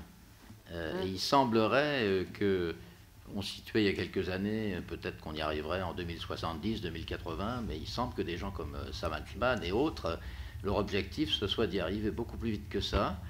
Et quel est un peu votre... c'est tellement exponentiel, le rythme est tellement exponentiel, que quelle est un peu votre vision sur ces états? Et plus proche de nous, on parle maintenant d'agents autonomes, qui sont un petit peu une première étape vers cette IA générale. Qu'en pensez-vous et quels sont ces développements? Alors moi j'ai du mal à savoir ce qu'est une IA générale. Si on parle d'une IA consciente d'elle-même, il n'y aura pas d'IA consciente d'elle-même. Je ne crois pas à la conscience dans l'IA. Beaucoup disent l'IA générale parce qu'effectivement il y a l'IA forte, l'IA faible. Par contre on aura des IA multimodales qui seront capables de traiter le texte, la voix. Et là on a ce qu'on appelle, on a eu les larges modèles de langage avec... ChatGPT, on a les large action models. Les large action models, c'est une IA qui déclenche des actions autonomes. Et ça rejoint votre question sur les agents autonomes. On va vers là, c'est effectivement, c'est quasiment au point, hein, ça va fonctionner. C'est-à-dire que l'IA ne va pas simplement constater que vous envoyez une alerte pour dire que votre frigo est vide, mais elle va déclencher des courses en fonction de ce que vous aimez, parce que... vous mangez souvent des carottes tel jour, ben elle va commander les carottes directement d'initiative, parce que vous l'aurez autorisé. Mais les actions seront déclenchées. Et ça, on y va. On y va. Moi, je pense... faut pas en avoir peur. C'est encore une fois, c'est une évolution du progrès. Il faut juste vivre avec et bien placer l'humain où il doit être. Moi, sincèrement, l'IA ne me fait pas peur, quoi. Mon lave-vaisselle ne me fait pas peur. Une IA, c'est comme un lave-vaisselle. C'est une machine. Et une machine, on a toujours un bouton stop. Par contre, c'est extrêmement performant. Vous savez, ma machine à calculer, pour la reprendre, je la retrouve extrêmement performante. Hein. Donc, faut garder ça en tête. Il ne faut pas se faire un monde de ce qu'est non plus une intelligence artificielle. Mais c'est vrai qu'on a toutes ces personnes un peu alarmistes qui sont... des visionnaires, des pseudo-visionnaires, on ne sait pas trop, ils annoncent beaucoup de choses. Bon, faut rester quand même très modéré. Je pense que l'humain est quand même une très très belle machine naturelle qui fonctionne encore très bien. Et il faut rester, à mon sens, assez optimiste sur ce volet-là. Ouais. J'aurais une question pour revenir à des soucis plus immédiats. Ouais. Pour revenir à des soucis plus immédiats, oui. Vous expliquiez tout à l'heure la notion du stop qui bouge. Bon, d'après ce que j'ai compris et pu lire, c'est qu'avec l'intelligence artificielle aujourd'hui, l'intelligence générative, cette intelligence s'accroît avec le stop, elle va savoir identifier qui bouge, qu'il y a quelque chose à adapter. Donc ça, c'est la première chose. La deuxième chose, vous évoquiez un moment que c'est une intelligence très ciblée. Par exemple, elle va savoir jouer à des jeux très précis. Pour autant, donc, ça veut dire qu'elle va savoir faire des travaux et demain, elle peut remplacer plein de métiers. Donc il y a un vrai sujet de l'emploi et de la place des individus dans la société, parce que des individus sans emploi, c'est des individus qui socialement n'ont plus de représentation, n'ont plus d'existence, voire une misère économique. C'est là aussi un premier vrai souci auquel on peut être confronté. Et je terminerai par une question encore plus affolante quelque part. J'avais entendu sur BFM Business que dans la dernière convention de Davos, les plus grands responsables de toutes les entreprises ont eux-mêmes été affolés par leur création en disant eux-mêmes, c'est ça qui était affolant, il faudrait peut-être marquer une pause parce qu'on ne sait pas vers quoi on va. Mais je me permets, je vais juste répondre à ça. C'était stratégique, c'était pour arrêter l'Union européenne sur son projet de réglementation. Voilà. C'est juste un effet de communication. Ils l'ont ensuite avoué qu'ils n'arrêteraient pas, absolument pas de faire de l'IA et qu'ils n'avaient pas de visée éthique. Voilà, Sam Altman a quand même dit il y a 2 mois à l'ONU qu'il fallait changer le contrat social. Donc la place de l'État et la place des individus dans le contrat social. Donc c'est pour ça que je vous dis qu'il y a un vrai projet de société et que les annonces qui sont faites de ces grandes entreprises doivent être prises avec beaucoup de pincettes parce que c'est généralement pour des intérêts extrêmement cachés. Là, en l'espèce, c'était parce que l'Union européenne venait d'intégrer dans sa réglementation l'intelligence artificielle générale. Voilà. Il y a eu un autre sujet. Elon Musk a voulu mettre un moratoire sur l'IA générative en janvier 2023. Il a dit stop, il faut s'arrêter. Au moins 6 mois. Qu'est-ce qu'il a fait en 6 mois? Il a développé son IA générative, Grok, qui, elle, est sans limite, non censurée. Il avait juste besoin de 6 mois pour rattraper le retard d'OpenAI. Donc, effectivement, la déclaration de ces grands visionnaires, ce n'est pas des hommes d'État. Ils sont là pour des intérêts personnels ou de vision personnelle ou des intérêts d'entreprise, mais ce n'est pas des hommes d'État. Encore une fois, on travaille tous les deux au service de l'État, ce n'est pas pour rien. Et je pense qu'il faut vraiment... On a quand même une crise de confiance dans l'État aujourd'hui, on le voit dans la société. Je pense qu'il faut reprendre confiance dans les acteurs de l'État parce que c'est ce qui doit nous protéger et nous protéger avant tout. Sur la création d'emplois et la perte d'emplois, c'est un vrai sujet. Joseph Schumpeter, l'économiste, avait parlé de la destruction créatrice. Donc on détruit mais on crée. Aujourd'hui, dans le domaine de l'IA, il y a énormément d'emplois. Donc attendez. Donc on va me dire, bah oui, mais ça crée moins que ce que ça détruit. Oui. C'est possible. Ça veut dire aussi qu'il faut nous réinventer. On a des sujets sur lesquels on peut se réinventer. Moi, si vous voulez, le problème que j'ai dans mon emploi du temps, c'est que je n'ai pas de temps libre. Moi, si vous me donnez une IA qui me donne un petit peu plus de temps libre, j'en profiterai, pas pour du loisir, mais juste pour avoir du temps d'esprit libre. Aujourd'hui, le monde numérique nous accapare tellement qu'on n'a plus de pause dans nos journées. Donc jusqu'où on va comme ça? Donc si l'IA peut nous accorder ça, ce serait à mon avis pas inintéressant. Et encore une fois, il y a des métiers qui vont disparaître, oui. Oui, on était à l'aéroport il y a peu de temps. Aujourd'hui, on passe même plus avec son passeport. On passe le système automatique, les guichets automatiques. On voit tout ce que c'est. Mais les bornes de péage, il n'y avait pas d'IA. Et puis, les péagistes ont disparu. Donc, il y a aussi cette évolution-là assez naturelle de redistribution des métiers. Donc, je ne veux pas être pessimiste sur le fait alarmiste sur le fait que les gens vont perdre leur emploi. Je pense que les emplois vont se transformer, c'est vrai. Il y a des emplois qui vont disparaître et des emplois qui vont se créer. Mais je sens que vous avez envie c'est pas une envie, c'est une connaissance. C'est ça qui est historique. Depuis la création de l'informatique, ça a toujours été vendu comme quelque chose qui est... Pardon. Depuis la création de l'informatique, vous m'entendez ? Ah oui, merci. Vous avez bien fait de venir. Depuis la création de l'informatique, il y a toujours eu une préoccupation par rapport à l'emploi, et ça a toujours été vendu comme ça créera aussi de nouveaux emplois, ce qui est une vérité incontestable. Par contre, historiquement et statistiquement, il est établi que ça a plus détruit d'emplois que ça en a créé. On a quand même toujours un problème de chômage qui existe et qui perdure. Et les perspectives avec l'intelligence artificielle, apparemment, pourraient générer un plus grand nombre encore de destruction d'emplois. Ça pourrait même, je l'ai lu plusieurs fois, toucher les premiers niveaux de postes d'encadrement, qu'on n'imaginait pas il y a 20 ans. Mais même les niveaux terminaux. Enfin, bon. Quand vous parliez, j'avais quelque chose qui était d'intéressant à dire. J'ai oublié. Mais oui, globalement, enfin, je pense encore une fois, faut... Oui, voilà ce que je voulais dire. La meilleure façon de subir ces pertes d'emploi, à mon sens, c'est ne pas s'engager dans l'IA. Alors, je ne suis pas un IA fil, hein, ni un IA phobe, plutôt un bien commun fil. Pourquoi ? Parce que sinon, on sera des vassaux. On va subir. On sera des veaux. Donc la meilleure façon, c'est de comprendre ces outils-là, de s'engager dans ces outils-là, d'avoir des champions français qui embauchent des Français. Et puis effectivement, notre paysage changera certainement. Mais enfin, encore une fois, regardez le monde de l'agriculture. Aujourd'hui, il y a beaucoup moins d'agriculteurs qu'il n'y en avait au 19e. Bon, c'est pas l'IA. Allez-y.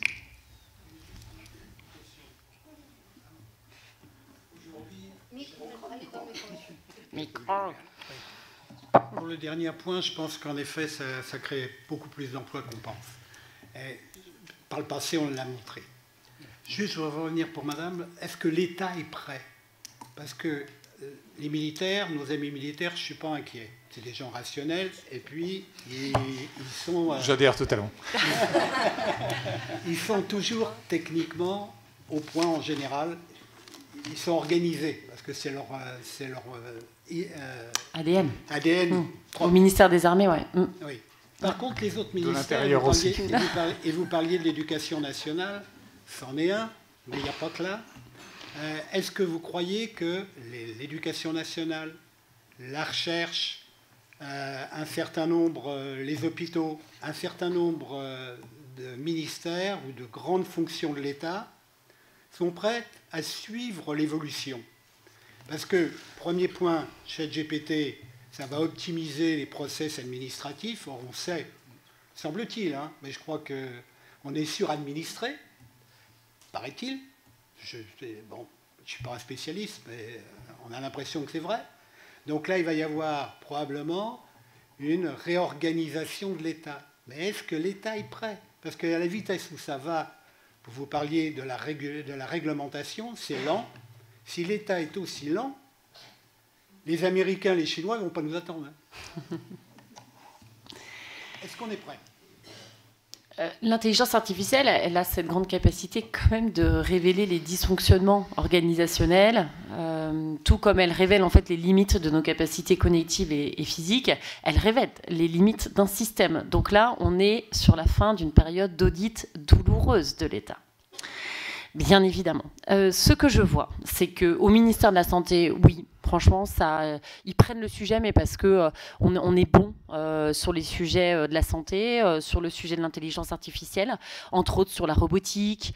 Il y a des expérimentations qui se font effectivement avec des radiologues, et que les premières expérimentations, en tout cas dans le champ de la santé, voilà, il y a un engouement, en tout cas au sein du ministère.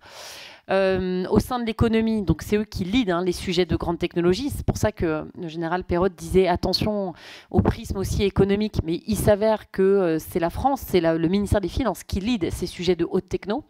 Et donc, en fait, comme ce sont eux qui portent la voix de la France au sein de l'Union européenne et au niveau de l'ordre international, eh bien, effectivement, ils se sont tous mis en ordre de bataille au sein de leur ministère. Vous avez le ministère des Armées, bien évidemment. Bon, ça, il y a une agence ministérielle qui s'est créée avec un peu d'argent, si je peux le dire, voilà, qui a été mis dedans. Le ministère de l'Intérieur, en tout cas la gendarmerie nationale, s'est saisie du sujet. Donc oui, je pense qu'elle est en train de prendre, en tout cas, le bon chemin. c'est ce que je vous disais tout à l'heure, sa principale préoccupation, c'est et l'argent, qui est un petit sujet en ce moment. Donc, et l'argent, et comment je garde mes talents, et effectivement, comment je m'organise au sein même aussi de cette fonction publique pour offrir un service public de qualité. Donc, il y a tout le sujet de la simplification administrative, effectivement, de tout ce qui est surcharge administrative. Donc, je vois bien que c'est des sujets qui sont sur la table. Est-ce qu'ils seront assez réactifs ? En fait, vous savez, hein, comme ces nouvelles technos, il faut en fait avoir le tampon politique, hein, il faut des impulsions politiques. Plus on aura un État instable politiquement, moins ça va avancer rapidement. Ça, c'est évident, parce qu'il y a des choix stratégiques à faire. Donc là, vous me posez la question maintenant, là, ce soir, mercredi, après 19h, et je ne sais pas du tout qui est mon ministre, qui est mon ministre actuellement. J'ai envie de vous dire, le tournant a été pris. Est-ce que tout est, est-ce que ça va être mis en stand-by? Je ne sais pas. Faut voir. Peut-être sur la création d'emplois, j'aimerais revenir là-dessus parce que le sujet c'est pas tant la création ou la destruction. Et d'ailleurs c'est pas ce que disait Schumpeter.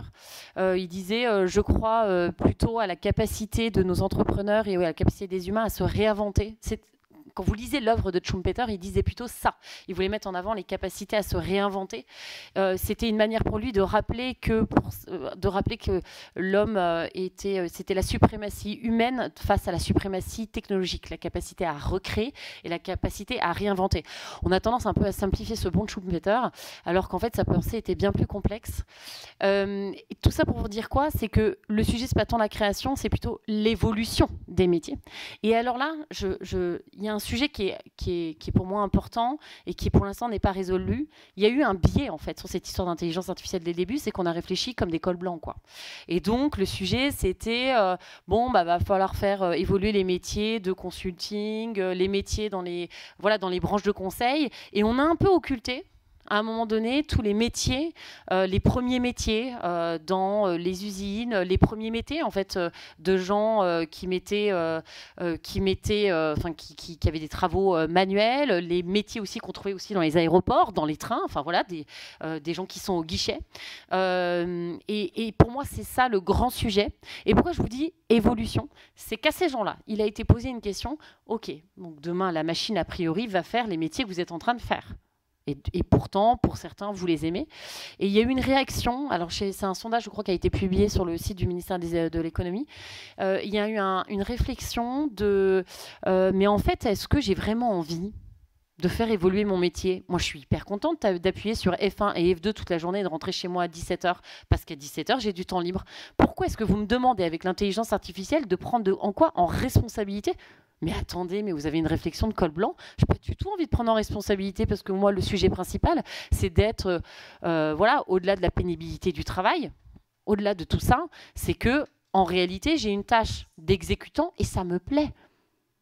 Il y a eu, je sais qu'au moment de ce sondage, il y a eu un petit, vous savez, un petit flottement en se disant, Attends, mais ouais, ça se trouve, en fait, il y a des tâches d'exécution qui sont plaisantes, en fait. Il y a du travail manuel qui est plaisant.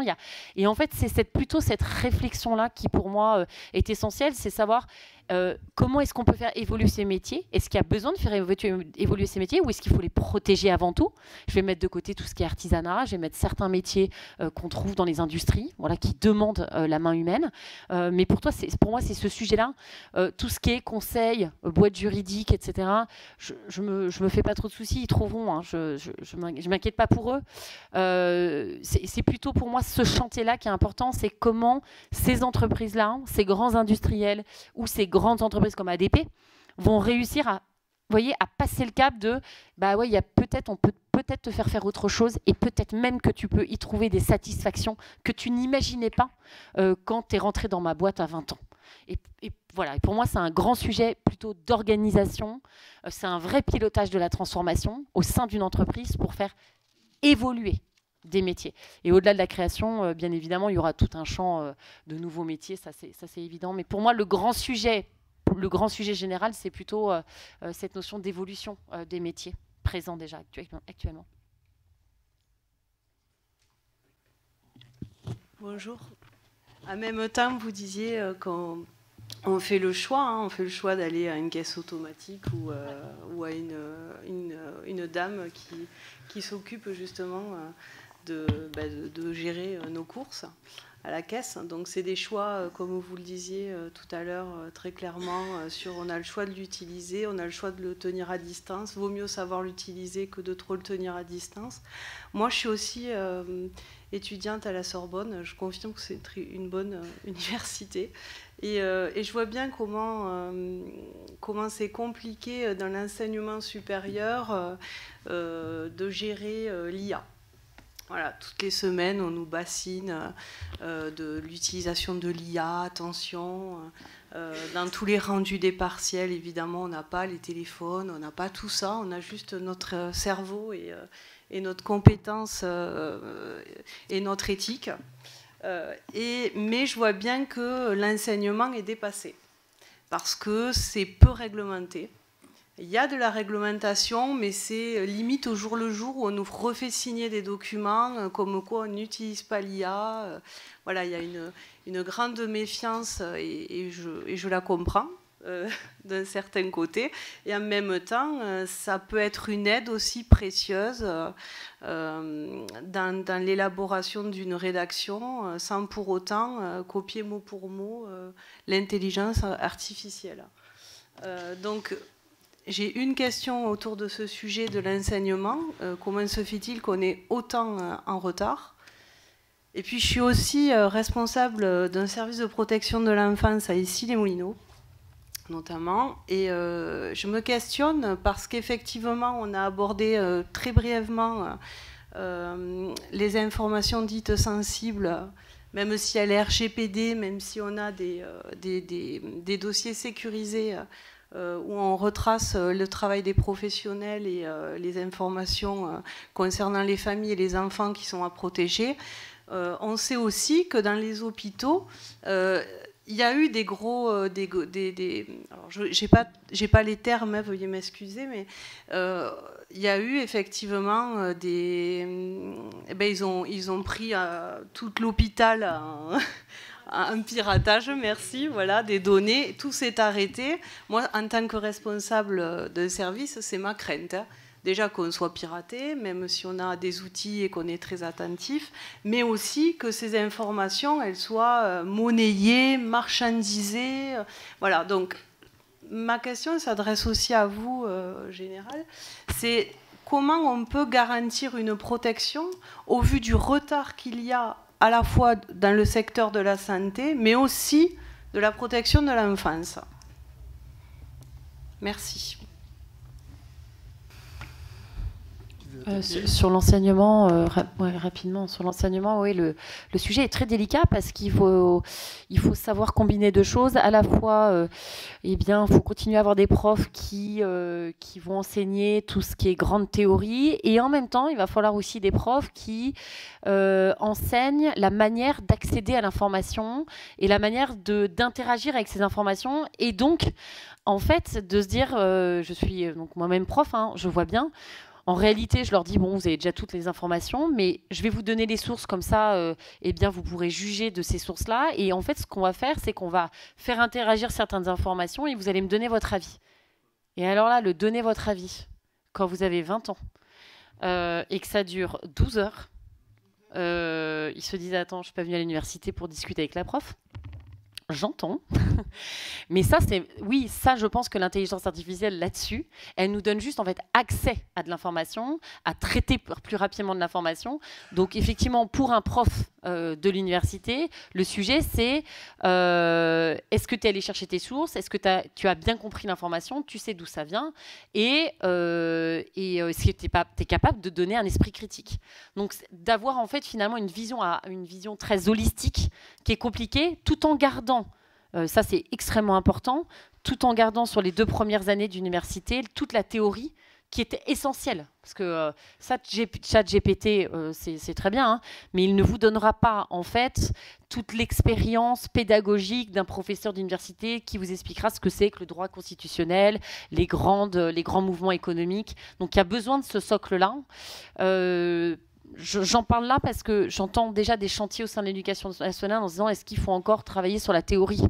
Oui, oui et oui. Très important, voilà, la théorie philosophique, la théorie économique. Mais c'est vrai que c'est cette espèce de combo des deux, ce mix de profs qui est compliqué pour l'éducation nationale. Et après, ce qu'on dit souvent aux étudiants, ne faites pas de ChatGPT, puisque maintenant on a des systèmes qui nous permettent de savoir si ça vient de ChatGPT. Donc en réalité, ça vous sert pas à grand chose, quoi. Mais effectivement, c'est un chantier, c'est un énorme chantier pour les universités. Ouais. Pardon, je voulais dire pour tout le monde, effectivement, que tous les écrits universitaires, moi je suis en niveau Master 2, effectivement, on utilise des logiciels, je vais en nommer un Compilatio, là, qui me vient en tête, où effectivement, vous avez, quand les professeurs passent les écrits, on a le taux d'intelligence artificielle qui ressort. Alors, ce qui est très étonnant, c'est que parfois on n'y va pas et il y a quand même un taux qui ressort. C'est un peu incompréhensible. On a les sources quand elles ne sont pas citées et on a un degré de possibilité d'utilisation de sources et d'intelligence artificielle. Mais effectivement, c'est très suivi. Je voudrais revenir sur les 3 points que vous avez évoqués. Le choix. Le choix, on ne l'a pas toujours. Et plus on ira vers les big tech, moins on aura de choix. C'est le rôle de l'État de permettre aux citoyens d'avoir le choix. C'est l'enjeu de l'État de permettre aux citoyens d'avoir le choix. Et ça va être effectivement quelque chose qu'il va falloir organiser et mettre en place. Sur le retard, moi je rejoins ce qui a été dit. La théorie est fondamentale. L'intelligence artificielle, c'est des mathématiques. C'est pas de l'informatique. Aujourd'hui, moi j'ai des jeunes apprentis, des jeunes ingénieurs, ils ne reprennent que de l'open source. L'open source, c'est quoi? C'est des programmes tout faits qu'on reprend, on les mouline, on sait coder, et puis ça donne un résultat. Moi j'ai fait ma thèse en 2005, fallait tout démontrer. Fallait tout démontrer, les principes théoriques. Et après, on les codait. On ne prenait pas des choses toutes faites. Aujourd'hui, ce qu'ils font est bien meilleur que ce que j'ai fait en thèse. Par contre, ils ne comprennent pas. Et donc, je crois que c'est ce qui pêche dans l'enseignement aujourd'hui, c'est qu'à force de vouloir aller toujours vers le numérique, on en oublie les fondamentaux. Il y a un grand philosophe, c'est Aimé Jacquet, qui disait « revenons aux fondamentaux ». Je pense que, et ça c'est essentiel en philosophie, en littérature, en mathématiques, en sport. Arrêtons de rester que derrière les ordinateurs, allons nous aérer l'esprit aussi. Donc il y a tout ça, à mon avis, dans l'enseignement, c'est important. Et peut-être une réflexion sur l'aspect enseignement avec ChatGPT et autres. C'est quelque chose qui m'a été rapporté, c'est que ce qui n'est pas inintéressant, c'est plutôt que d'essayer de contrôler si les élèves utilisent ChatGPT ou pas, c'est de leur produire un devoir qui a été réalisé par ChatGPT et de leur demander un avis critique. Et là, ils sont obligés de réfléchir, ils sont obligés d'aller chercher des sources, ils sont obligés de remettre en cause ChatGPT. Si vous allez voir le prochain Culturia qui sortira, je ne sais pas quand parce que je suis un peu en retard, mais vous aurez un article produit par ChatGPT et je ne vais pas le bouger d'un iota. En prévenant, c'est écrit par ChatGPT. À vous d'aller voir si vous voulez vérifier l'information ou pas, si elle est vraie, si elle est fausse. Parce que c'est ça qu'il faut enseigner aujourd'hui, c'est la capacité du libre arbitre sur ces enjeux-là. Sur le piratage des données, c'est un enjeu au-delà de l'IA, un enjeu cyber. La fuite de données, oui, l'IA doit nous protéger. L'IA est capable de détecter les failles dans les systèmes d'information, de détecter les vulnérabilités dans les systèmes d'information. Donc il faut toujours garder cette idée que l'IA, c'est le poison et le remède. Si c'est utilisé par les forces de l'ordre, c'est le remède. Si c'est utilisé par le délinquant, c'est le poison. Et nous, pour détecter les failles de sécurité dans les systèmes d'information, on a besoin de l'IA. Si la réglementation nous empêche, on ne pourra pas vous protéger sur ces vecteurs-là. Donc ça, c'est un enjeu qui est fondamental. J'aime bien prendre l'exemple de l'arme à feu. Pourquoi le gendarme il a une arme à feu quand il est dans la rue et que vous n'avez pas d'arme à feu? Parce que le citoyen, en général, n'a pas d'arme à feu. Mais parmi les citoyens, il y a des criminels qui peuvent attenter, non pas à la vie du gendarme, mais à vos vies. Et le gendarme est là pour vous protéger. Donc il faut qu'il ait une capacité à riposter. Après, il est formé. Et ensuite, il connaît la réglementation. Donc je crois qu'avec l'IA, il faut peut-être raisonner de la même façon. Pourquoi on a de l'IA? Parce que les criminels sont en mesure de l'utiliser contre le citoyen. Pourquoi on a l'IA? Parce qu'on est formé. Et pourquoi on a l'IA? C'est parce qu'on connaît la réglementation. On n'en est pas encore complètement là, mais ce serait bien de travailler là-dessus. Et les fuites de données, il y en aura encore. Les attaques par déni de service, il y en aura encore. C'est très compliqué. Et on s'interroge beaucoup sur la motivation des pirates. À une époque, le pirate, c'était je piratais le site de la CIA et puis je me faisais un nom. Venez plutôt au bureau de recrutement si vous voulez rentrer chez nous plutôt que de pirater le site de la gendarmerie. Il n'y a pas grand-chose à pirater en plus. Et, mais c'est effectivement un enjeu de sophistication de tous ces aspects-là, quoi. Donc la fuite de données, malheureusement, ça existera encore, mais il faut avoir les outils pour s'en prémunir. Et la question à se poser par rapport aux attaques, hein, c'est un ancien directeur de l'ANSSI qui disait ça, c'est pas si elle va arriver, c'est quand elle va arriver. Et donc, faut se prémunir. Et nous, certes, mais les jeunes, toutes les données qu'ils laissent en libre service, dans le domaine de la pédopornographie, il y a plein de deepfakes. Je prononce le mot parce que vous ne l'avez pas prononcé, c'est le mot que j'avais en réserve. J'étais sûr que vous alliez me parler de deepfake, mais les sujets sont presque plus hauts que les use cases, justement. En pédopornographie, les visages d'enfants récupérés sur les métas, sur les Instagram, etc., ça, c'est pris pour habiller des corps nus d'enfants. Donc ça, c'est ce qu'on appelle des deepfakes. Ça, c'est utilisé pour faire des vidéos pédopornographiques. Donc il faut faire attention à toute la donnée qu'on met sur tout ça. Oui, j'ai une dernière question. Merci beaucoup. Je suis là-haut. Merci beaucoup. Je voulais revenir sur ce que vous disiez, c'est-à-dire le nerf de la guerre, c'est l'argent. On a pris éventuellement du retard par rapport aux big tech, les Chinois et les Indiens. Et ce que j'ai du mal à comprendre de votre point de vue, bien que je comprenne extrêmement bien que l'IA doit être dans une logique souveraine, c'est extrêmement important, c'est un domaine stratégique, vous l'avez très très bien expliqué. Ce que j'ai du mal à comprendre, c'est pourquoi le secteur public ne se rapproche pas plus du secteur privé français, avec des ingénieurs et puis des gens qui travaillent dans le privé. Je vous dis ça parce que je travaillais avant donc, près de l'éducation nationale. Et je sentais vraiment de la part du ministère et de son administration beaucoup de réticence à travailler avec le privé, dans la mesure où nous étions perçus comme des gens qui n'avaient comme objectif que de la profitabilité et de la rentabilité. Et ils ne pouvaient même pas penser que nous aussi, nous pouvions, en tant que personne privée, servir l'intérêt général.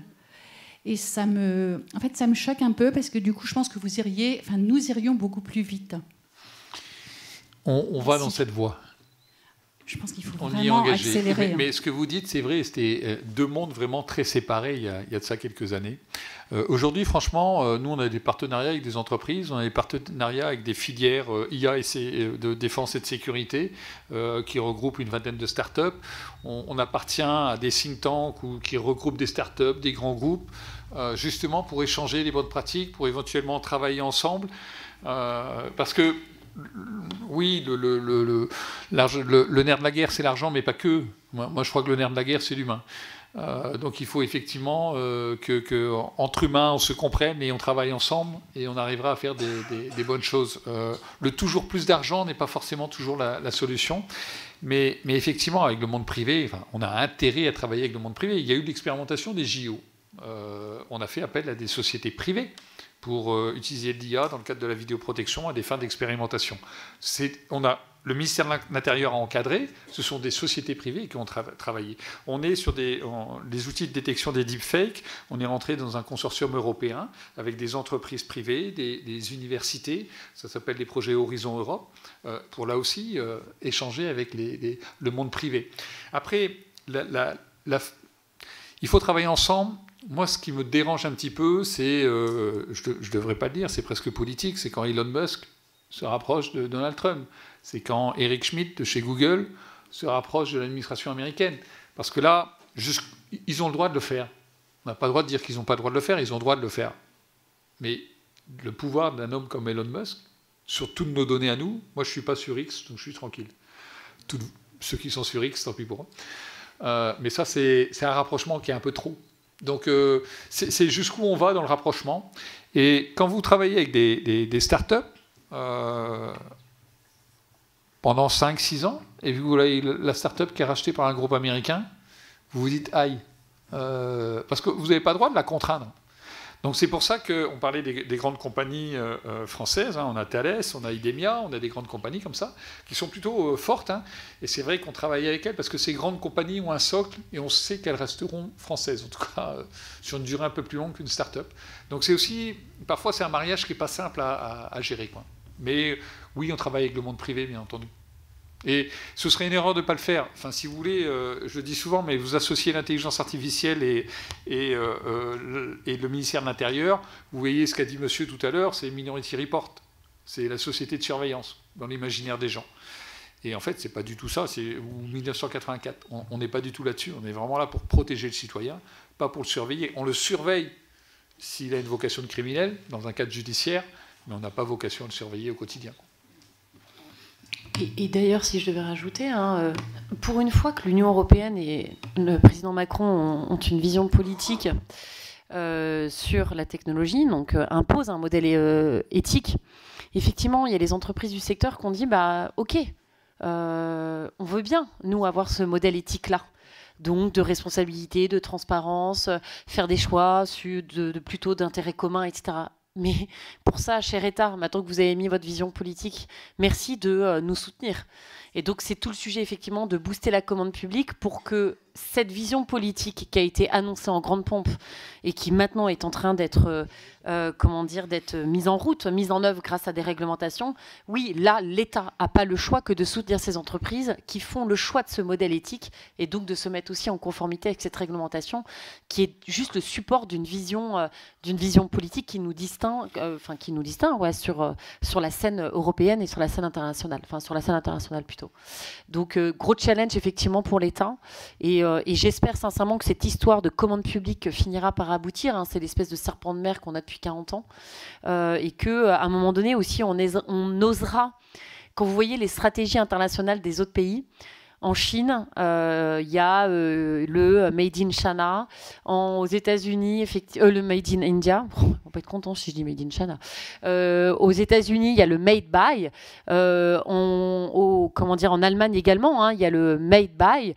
En Chine également, parce que pour le coup, ils veulent maîtriser toute la chaîne de valeur. En France, c'est encore un sujet qui est très tabou, quoi. Qui est très très tabou. Ce côté, on fait le français, on protège absolument ce français. Je vois bien que c'est un serpent de mer qui revient chaque année dans les réglementations, d'avoir des Patriot Act, de booster cette économie française. Mais je pense qu'avec la définition des secteurs de haute valeur ajoutée, qui devrait arriver, à mon avis, là, dans les mois ou années, moi j'espère, il y aura, à mon avis, ce petit travail de booster cette économie française, en tout cas dans ces grands secteurs-là, et qu'on arrivera à imposer ce fameux boost de la commande publique dont on a tant besoin, parce que l'État n'a pas vocation à développer en interne. C'est pas son objectif premier sur le sujet, en tout cas des hautes technologies. Je crois qu'on arrive au terme, parce que on pourrait en parler pendant des heures et des heures. Moi, je voudrais vraiment vous remercier. Je ne vais pas dire que j'étais surpris des questions, parce que ce serait un peu déplacé, mais merci beaucoup pour les échanges et les questions. Je crois côté de la gendarmerie, c'est essentiel, cette notion d'aller vers le citoyen pour vous exposer ce que l'on fait et pour écouter vos inquiétudes, vos interrogations, ou ce que vous avez à dire sur le sujet. Moi, je suis très, très heureux de cet échange parce qu'on a pu effectivement répondre à vos questions. Et vous l'avez vu, avec des avis parfois qui sont proches, parfois qui sont moins proches, mais c'est important de parler le plus en vérité possible par rapport à ces sujets-là, parce qu'il y a comme ça, à mon sens, qu'on avance, et c'est comme ça que vous connaîtrez le mieux possible cette gendarmerie en qui j'ai une énorme confiance pour toujours vous protéger. Merci.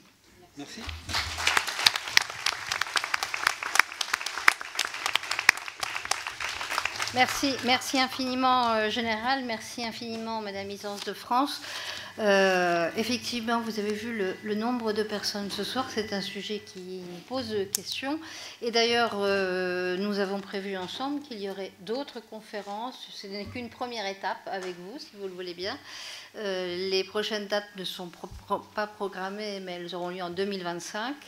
Nous souhaitons que vous soyez aussi nombreux. Là, on ne peut pas guère être plus, mais Je voulais vous dire que ce soir, on est tous un peu plus intelligents, mais ça n'a rien d'artificiel. Et pour terminer, nous n'offrons pas un café, mais plutôt un apéro. Voilà. Et ça se passe à l'étage au-dessus.